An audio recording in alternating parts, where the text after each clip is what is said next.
sa pagbabalik ng isang lalaking ibinaon sa panahon ng alaala. Muling babangon ng puot na matagal nang nilunod sa katahimikan.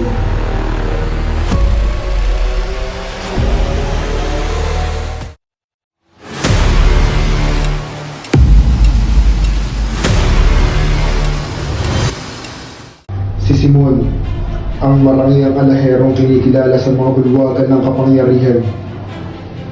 Ngunit sa likod ng mga hiyas, sa ilalim ng mapaniin na pamahalaan ng Gobernador General. Walang isip. Mga uto-uto, di ba? Sasayod ka. Baka di puta talaga ang video.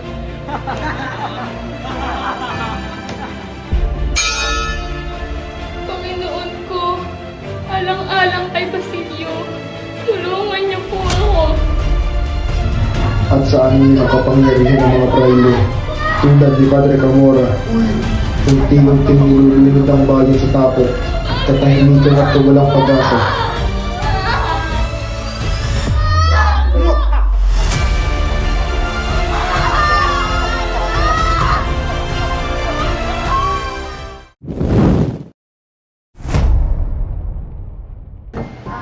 Kung ang sistemang ito'y tinindig sa luha at pang-aapi, hahayaan kong kainin ito ng sarili nitong kasakiman hanggang sa mga pader nitong matayog ay kusa ng gumuho sa bigat ng mga kasalanan nito.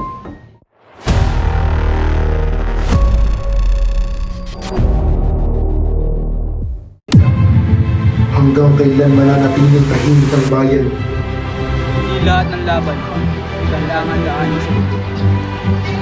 May pag-asa pa ang bayan. Pag-ibig, paghihiganti, revolusyon.